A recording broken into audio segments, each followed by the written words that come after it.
इस चैप्टर में हम क्वाड्रेटिक इक्वेशंस के बारे में थ्योरी जो है वो हम सीखेंगे। क्वाड्रेटिक इक्वेशन कौन सा इक्वेशन होता है जिसके वेरिएबल का पावर मैक्सिमम जो हो वो 2 हो, जिसकी डिग्री 2 हो, उसको क्वाड्रेटिक इक्वेशन कहते हैं। तो देखें आप यहाँ पर भी क्वाड्रेटिक इक्वेशन है, ये इक्वेशन नहीं, ये एक्सप्रेशन या इक्वल टू समथिंग दिया हुआ है आपको, equal to 0। Question number part 2 जो है वो भी क्वाड्रेटिक है क्योंकि x का पावर मैक्सिमम आपके पास 2 है और थर्ड पार्ट में भी x का मैक्सिमम पावर 2 है, तो ये सब क्वाड्रेटिक इक्वेशंस हैं। तो हमारे पास यहाँ पर डिस्क्रिमिनेंट है। डिस्क्रिमिनेंट किसे कहते हैं? डिस्क्रिमिनेंट जो है हमारे पास क्वाड्रेटिक फार्मूला में जो अंडर द रूट जो पार्ट हो उसको हम डिस्क्रिमिनेंट कहते हैं। जैसे b² - 4ac, ये इससे हमें रूट का अंदाजा होता है कि ये कौन सा रूट है, ये रियल है या इमेजिनरी है या रैशनल है या इररेशनल है। ये हमें रूट का नेचर बताता है, इसलिए इसको हम डिस्क्रिमिनेंट कहते हैं। इसके रूट्स का अंदाजा इस पार्ट से होता है। तो यहाँ पर हम b को कैसे पहचानेंगे? x के कोफिशिएंट को हम b कहेंगे, x² के कोफिशिएंट को a, x के कोफिशिएंट को b और कांस्टेंट टर्म को हम c से जाहिर करेंगे। तो इसका सलूशन कुछ यूं है, आपके पास a 1 है क्योंकि x² का कोफिशिएंट 1 है, b आपके पास -4 है और c जो है वो 3 है। तो हमने डिस्क्रिमिनेंट लिख लिया। अब इसकी ये वैल्यूज हम यहाँ पर पुट करेंगे। b जो है हमारे पास -4 है, उसका मैंने स्क्वायर लिया, फिर -4, a की जगह 1 है, आप 1 लगाएं और c 3 है। माइनस का स्क्वायर प्लस 4 का स्क्वायर 16, माइनस इसका साइन माइनस आएगा, 4 3 12, तो इसका डिस्क्रिमिनेंट जो है वो 4 आया। तो यही है डिस्क्रिमिनेंट मालूम करने का तरीका। इस क्वेश्चन 2 में पार्ट 2 में, क्वेश्चन 1 पार्ट 2 में आपको a जो है वो 4 दिया हुआ है, b -5 है और c जो है वो 1 है। तो यहाँ पर इसको सॉल्व करने का b² - 4ac -5 whole square -4, a की जगह 4, c की जगह 1, माइनस का स्क्वायर प्लस 5² 25, माइनस 4 4 16, 25 - 16 is 9।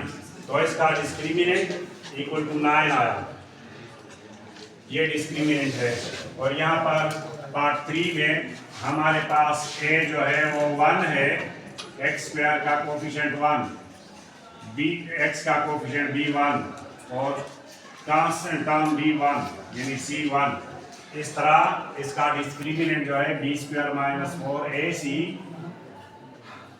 यहाँ आप वैल्यू लगाएंगे, b की जगह 1² - 4 इंटू a1 है और c b1, तो -1 का स्क्वायर लिया 1 आया और इनको मल्टीप्लाई किया -4 आया, आपके पास आंसर आया -3। तो ये आपका क्वेश्चन नंबर 1 और इसमें 3 पार्ट थे, तीनों सॉल्व हो चुके। क्वेश्चन नंबर 2, इसमें हमने रूट का नेचर मालूम करना है क्वाड्रेटिक इक्वेशन का, और वो भी डिस्क्रिमिनेंट के जरिए। तो पहले क्वेश्चन में जैसे हमने डिस्क्रिमिनेंट मालूम किया, लेकिन उसका नेचर और उन्होंने हमसे नहीं पूछा। इस क्वेश्चन में हम डिस्क्रिमिनेंट मालूम करेंगे और उसके जरिए नेचर ऑफ द रूट मालूम करेंगे।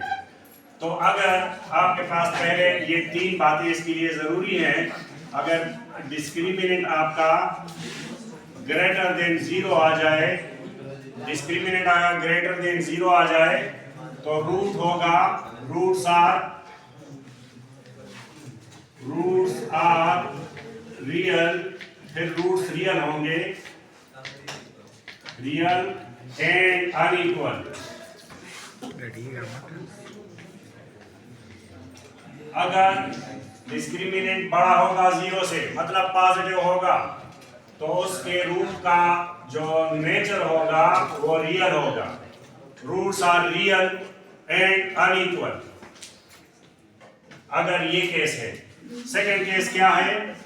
अगर ये b स्क्वायर माइनस 4ac 0 के बराबर आया तो फिर रूट्स जो है वो फिर भी roots are real and equal. फिर रियल तो होंगे लेकिन इक्वल होंगे, फिर ये इसका नेचर होगा। और थर्ड उसका जो केस है, अगर डिस्क्रिमिनेंट लेस देन 0 हो, मतलब नेगेटिव हो। 3 केस है, या 0 से बड़ा पॉजिटिव, या इक्वल टू 0, या लेस देन 0 मीन नेगेटिव। अगर नेगेटिव आया तो फिर रूट्स आर इमेजिनरी, फिर रियल नहीं होंगे, इमेजिनरी होंगे एंड अनइक्वल। ये इसका फिर नेचर होगा। इसको आपने सीखना है, आपने सीखना है। अगर पॉजिटिव आ गया तो roots are real and unequal, अगर इक्वल टू 0 आ गए तो roots are real and equal, अगर लेस देन 0 आया मतलब नेगेटिव आया तो रूट्स उसके इमेजिनरी होंगे और अनइक्वल होंगे। ये 3 उसके जो है ना केसेस हैं, और तीनों आपने याद रखने हैं। अब ये जो 3 क्वेश्चंस हैं इसका अलग अलग से यहाँ पर ए पार्ट में ए आपके पास 3 है, b माइनस 5 है और c जो है वो 1 है। तो b स्क्वायर माइनस 4ac वो देखेंगे क्या आता है। ये हम माइनस 5 का स्क्वायर लेंगे, माइनस 4, a 3 है आपके पास और c 1 है। ये आया 25, क्योंकि माइनस का स्क्वायर लिया तो प्लस, माइनस 4 3 12। 25 से 12 माइनस करें तो 13 आता है। अब आप बताएं कौन सा केस है ये फर्स्ट केस है। क्यों? ये 13 जो है 0 से बड़ा है। जब 13 0 से बड़ा है तो रूट्स इसके हो गए रियल और अनइक्वल। तो ये वाला सेंटेंस आप नीचे लिख लें, roots are real and unequal.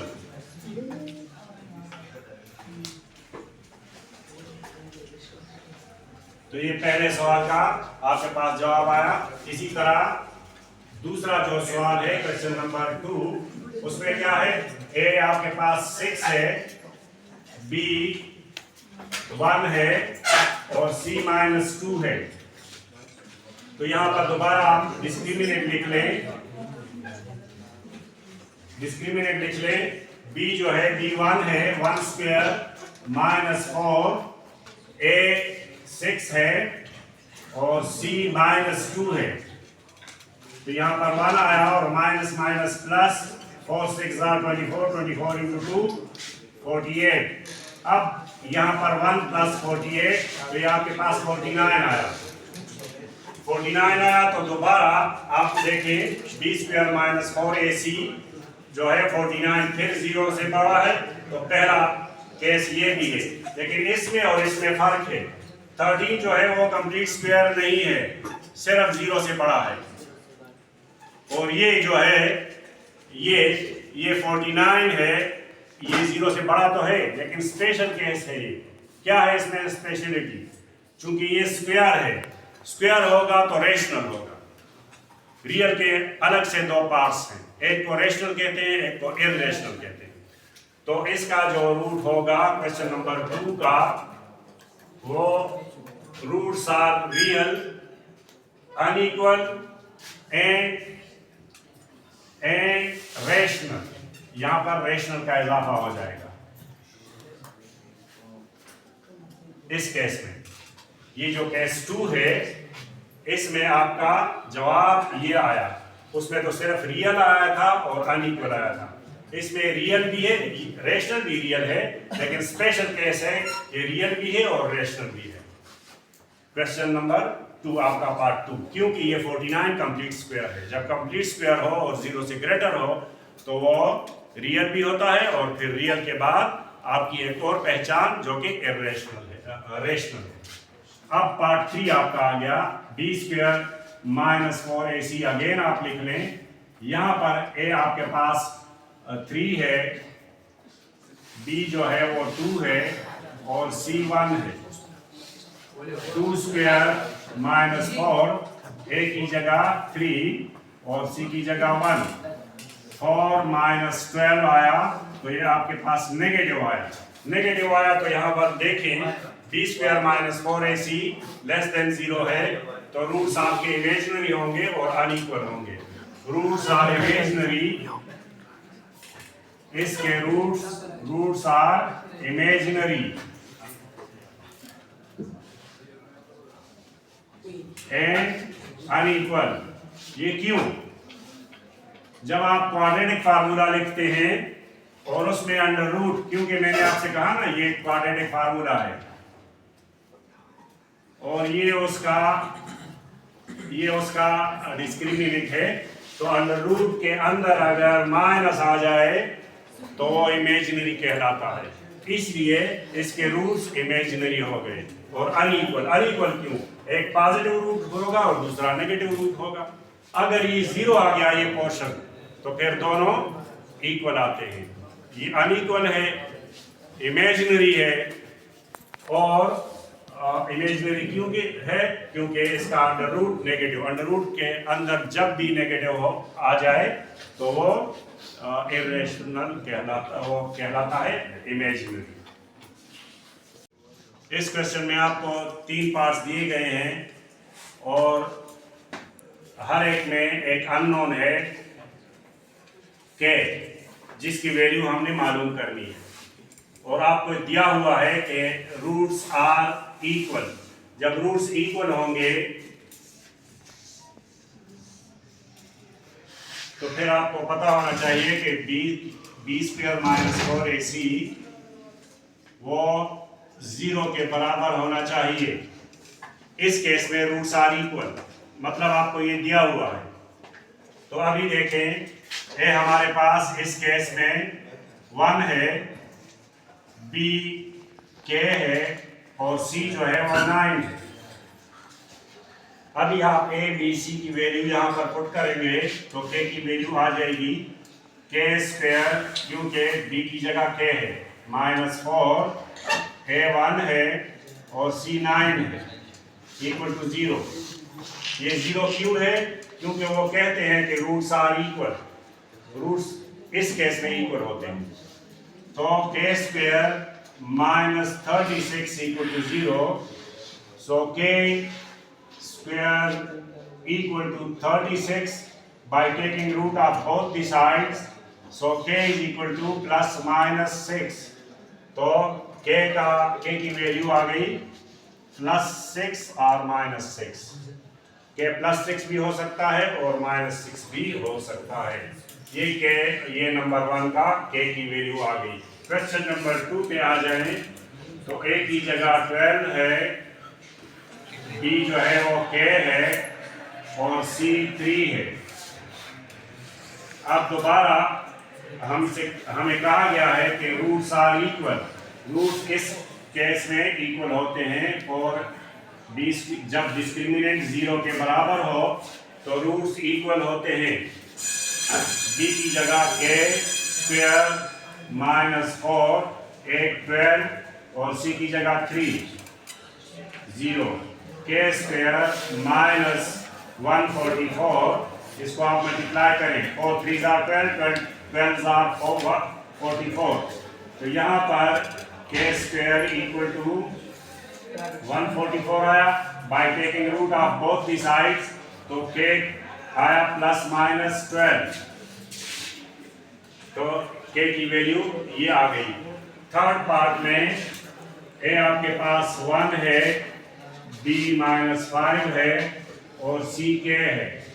और इस केस में दोबारा b स्क्वायर माइनस 4ac वो 0 होना चाहिए, क्योंकि रूट्स आर इक्वल। तो b माइनस 5 आया -4 A1 और C K। अब ये 25 आया और -4K = 0। So 25 = 4K, divide both sides by 4, so K = 25/4। ये जवाब आया। तीनों में आपने K की वैल्यू फाइंड कर ली, बस।